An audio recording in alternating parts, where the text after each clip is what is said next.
हाय दोस्तों, नमस्कार। RP news 24 में आप सभी का स्वागत है। मैं रवि प्रकाश। इस टाइम हम हैं आजमगढ़ में बीजेपी के बड़े ही गद्दावर नेता और कार्यकर्ता हैं आशुतोष पंडित जी। उन्हीं के आवास पर हम आए हुए हैं। आइए उनसे हम बात करते हैं। आज जो है बीजेपी सरकार के मुद्दे पर हम बात करते हैं कि आखिर वो अपने मुद्दों पर कितना सफल है। आप कहीं मत जाइए, हमारे चैनल पर बने रहिए। तो सबसे पहले आशुतोष पंडित जी, आपका हमारे चैनल पर स्वागत है। बहुत बहुत धन्यवाद भाई साहब। अपना पूरा परिचय दीजिए हमारे दर्शकों को ताकि। मैं आशुतोष कुमार पांडे हूँ, भारतीय जनता पार्टी का एक छोटा सिपाही हूँ, बस यही मान लीजिए जी। तो अच्छा, आप कब से राजनीति में जुड़े हुए हैं? मैं 2010 से भारतीय जनता पार्टी से जुड़ा हूँ। पहले मैं प्रयागराज में लूकरगंज मंडल का महामंत्री था, वार्ड अध्यक्ष था जी। और तब से आज तक मैं भारतीय जनता पार्टी की सेवा कर रहा हूँ। अच्छा जी। अच्छा, इस टाइम जो इस सरकार में, बीजेपी सरकार में जी, हालांकि कहा जाता है कि ये डबल इंजन की सरकार है।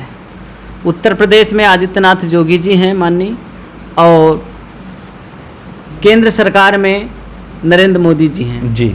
तो डबल इंजन की ये सरकार कही जाती है। तो यहाँ पे बताइए, सरकार की इतनी बड़ी बड़ी विफलताएं देखने को मिल रही है जिससे जनता एकदम ऊब गई है। इस पर आप क्या कहेंगे? जगह जगह दंगे हो रहे हैं, प्रशासन एकदम मौन पड़ी हुई है, और आप लोग एक बड़े गद्दावर कार्यकर्ता हैं, तो आप लोग किस तरीके से झेलते हैं यहाँ पे?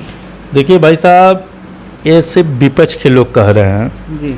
हमारा उत्तर प्रदेश सरकार जब से बनी भारतीय जनता पार्टी की, तब से गुंडई का नाम ही मिट गया है। उत्तर प्रदेश में गुंडा जो कहते थे, अपने आप को मानते थे, आज जैसे बिल में घुसे हुए हैं।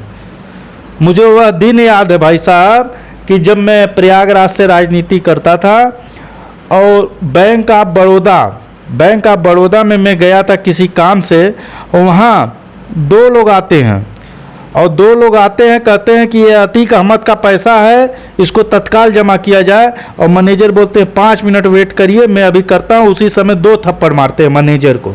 वह दिन में देखा हूँ अपनी आँख के सामने।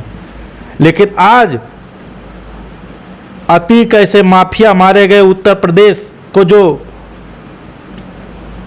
सिर्फ लूटने का काम करते थे, दबंगई से जमीन कब्जा करते थे। हमारी सरकार कहीं विफल नहीं है, हमारी सरकार बहुत अच्छा काम कर रही है, और गुंडई एकदम उत्तर प्रदेश से गायब है। दोस्तों, आप कमेंट में ज़रूर बताइएगा, जैसा इन्होंने बताया कि इनकी सरकार कहीं विफल नहीं है। तो मैं आपसे ये कह रहा हूँ, ये जनता का क्वेश्चन है कि आपका सरकार विफल नहीं है।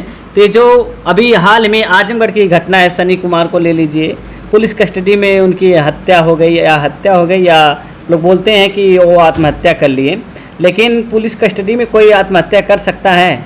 इस पर आप क्या कहेंगे? देखिए, यहाँ कुछ भी हो सकता है, कुछ भी हो सकता है। आदमी हत्या भी कर सकता है, ऐसा नहीं है।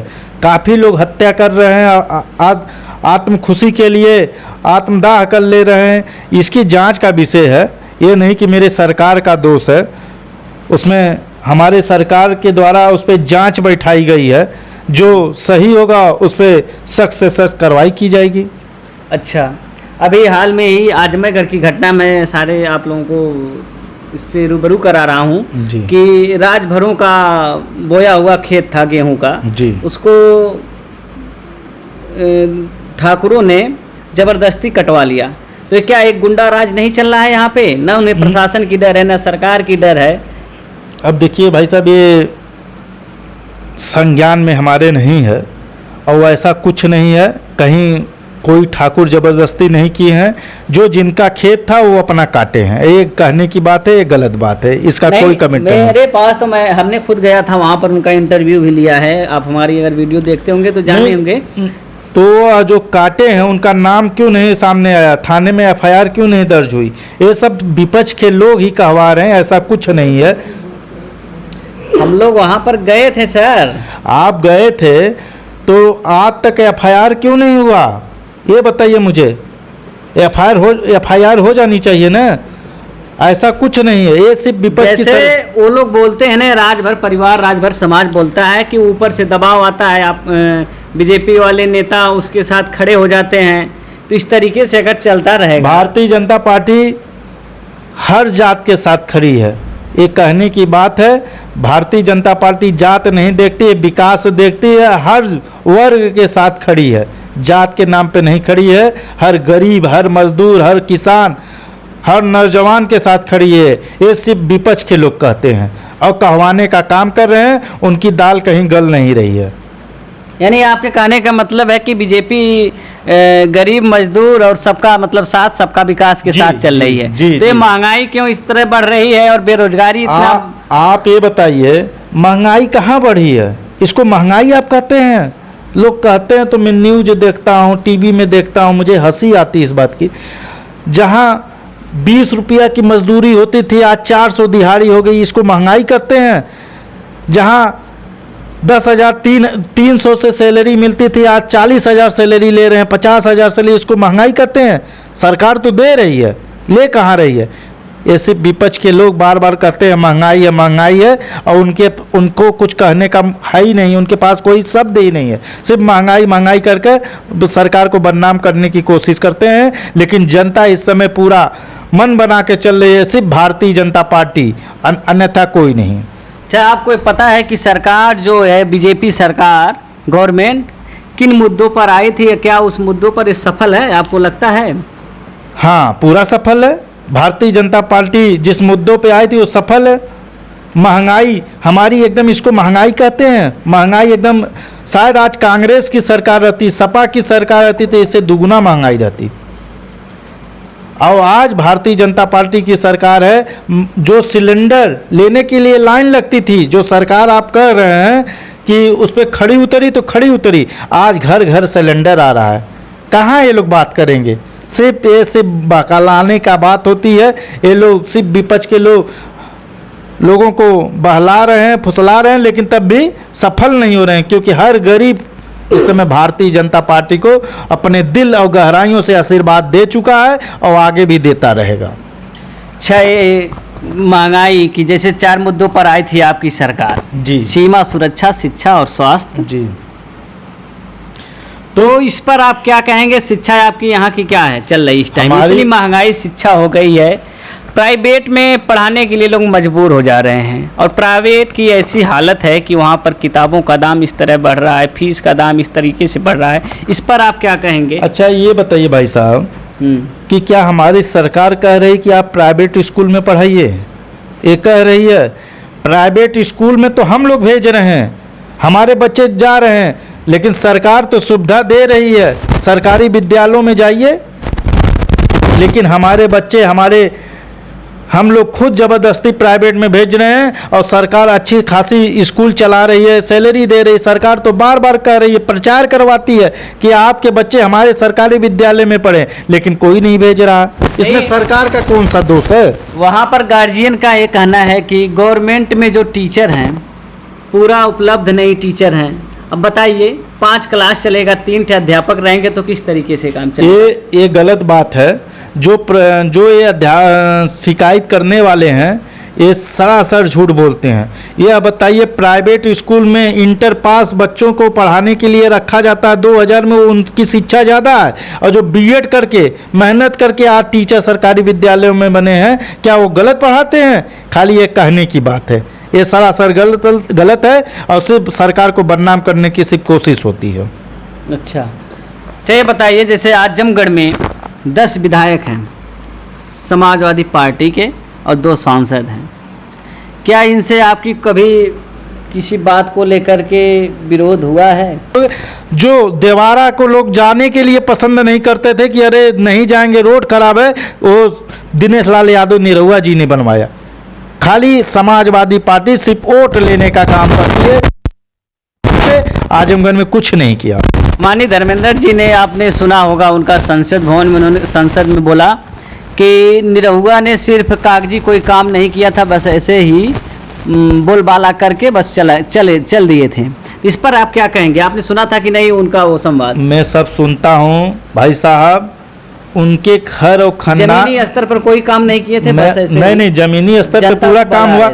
मैं एक छोटा उदाहरण दे रहा हूँ कि खुद विधायक हैं, मंत्री भी रहे, दुर्गा यादव जी के दरवाजे के सामने स्वयं निरहुआ जी रोड बनवा रहे हैं। ये शर्म की बात होनी चाहिए। और आपकी जो आपने बोला धर्मेंद्र जी बोले, मुझको कहने में तो थोड़ा भी डर नहीं लगता धर्मेंद्र जी से, इसलिए कि उनके घर में एक रूल चलता था जब मुलायम सिंह थे, खाता न बही जो मुलायम सिंह कहें वही सही। वो अधिकारियों से बोलते थे कि जो मैं कह रहा हूँ वही सब सही है। कागज पे काम होता था, जमीन स्तर पे कोई काम नहीं होता, तो वही धर्मेंद्र जी बोल रहे हैं। इसके पहले यहाँ अखिलेश यादव जी सांसद थे, बताइए कई बार आ गए। आंगना करने आते हैं, रोड का उनको चिंता नहीं है, गरीब के घर पे खाना बन रहा है कि यह चिंता नहीं है। सिर्फ भारतीय जनता पार्टी का हर एक कार्यकर्ता ये सोचता है, विचार करता है, गरीबों के लिए लड़ाई लड़ता है। तब से देखिए अखिलेश यादव नहीं आते हैं। उन्हीं के परिवार के धर्मेंद्र यादव है ना, उन्हीं के चाचा थे ना मुलायम सिंह यादव जी। वही अधिकारियों से बोलते थे खाता न बही जो मुलायम सिंह कहें सही। तो वो कैसे हैं लोग, सिर्फ परिवारवाद है, वो सिर्फ अपनी बात कहते हैं। उनके लिए तो अब जनता भी मन बना ली है, आजमगढ़ की जनता भी एकदम ऊब गई है कि अब मुलायम सिंह का परिवार, क्या आजमगढ़ में आप ही बताइए, क्या धर्मेंद्र ही थे और कार्यकर्ता मर गए थे? समाजवादी पार्टी के एक से एक कार्यकर्ता थे, क्यों नहीं टिकट दिया गया? हमेशा समाजवादी पार्टी के सांसदी लड़ाने के लिए सिर्फ सफाई से ही लोग आएंगे? ये शर्म की बात है। धर्मेंद्र जी, आपके सपने को अब आजमगढ़ की जनता कभी साकार नहीं करेगी। अगली बार आपकी भी साइकिल पंचर होने वाली है। यानी जो ये महंगाई की बात हो रही है, गैस सिलेंडर पे इस टाइम 50 रुपये बढ़ गया है, इस पर जनता को आप क्या कहेंगे? देखिए, महंगाई तो बढ़ गई है। महंगाई ये कौन बढ़ाया है? बीजेपी वाले बढ़ाया है? नहीं नहीं, ये आपकी भूल है, ये विपक्ष के लोगों की भूल है। महंगाई कहीं नहीं बढ़ी है। मैं बार बार कहता हूँ, जो सैलरी कम थी आज ज़्यादा हो गई है। तो ये बताइए वो कहाँ से आएगा? बताइए, आप बताइए। महंगाई इसको कहते हैं। आराम से सिलेंडर घर पे मिल जा रहा है, वो महंगाई है। और जब लाइन लगती थी उस समय 400 रुपये का मिलता था, वो भी साला 2-2 दिन तक लाइन में पता लगाना पड़ता था, वो महंगाई नहीं थी। ये बताइए, नागरिक से पूछा जाए, गरीब व्यक्ति से पूछा जाए, तो हर लोग बोलते हैं कि भाजपा के राज में मैं खुशहाल हूँ। कौन बोलता महंगाई है? कौन कहता गुंडई है? सिर्फ समाजवादी पार्टी, एक ठो कांग्रेस, जो कि कांग्रेस तो एकदम खत्म हो चुकी है, लेकिन वही चिल्ला रहे हैं पप्पू जी।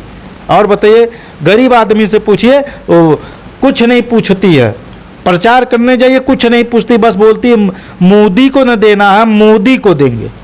बिना विश्वास के ही मोदी मोदी लोग चिल्ला रहे हैं। 15 लाख बोले थे, तो क्या 15 लाख सबके खातों में आया? 15 लाख कहाँ बोले थे? ये गलत बात है। सिर्फ विपक्ष के लोग हवा उड़ाए थे। 15 लाख की कहीं बात मोदी जी ने नहीं किया था। लेकिन हाँ, जो जो काला धन छिपा कर रखे थे, वह सब काला धन निकल गया। लोगों को पसीना आ गया पैसा भजाने के लिए। रात रात कितने लोगों का हार्ट फेल हो गया। ये सब गरीबों का पैसा रखे हुए थे। ओ मोदी जी पैसा लेकर के आए और नीरव मोदी लेकर के निकल गए। नहीं नहीं, ये कहाँ, ये गलत बात है। मोदी जी कोई पैसा नहीं लेते हैं। मोदी जी सिर्फ भारतीय जनता पार्टी की जब से सरकार बनी है, तब से देखिए हर गरीब, हर नौजवान, हर नारी शक्ति सबके सम्मान के लिए लड़ाई लड़ते हैं। मोदी जी को क्या पैसे की ज़रूरत है? मोदी जी सिर्फ अपने देश को नंबर 1 बना रहे हैं और विकास की धारा बहा रहे हैं।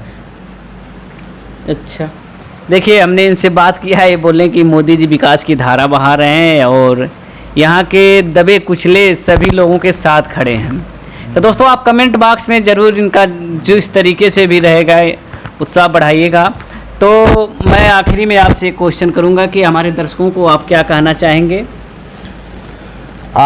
मैं पहले अपने हृदय की गहराइयों से सभी दर्शकों को धन्यवाद दूंगा कि आप लोगों का प्यार मिलता है, आप लोगों का आशीर्वाद जो उत्तर प्रदेश सरकार और केंद्र की सरकार को मिलती है और मिलती रहेगी, उसके लिए मैं भाजपा की तरफ से अपने हृदय की गहराइयों को आप लोगों को प्रणाम करता हूं, धन्यवाद करता हूं। चलिए, बहुत बहुत धन्यवाद आशुतोष पंडित जी, आप हमारे आज साथ जुड़े। धन्यवाद दोस्तों।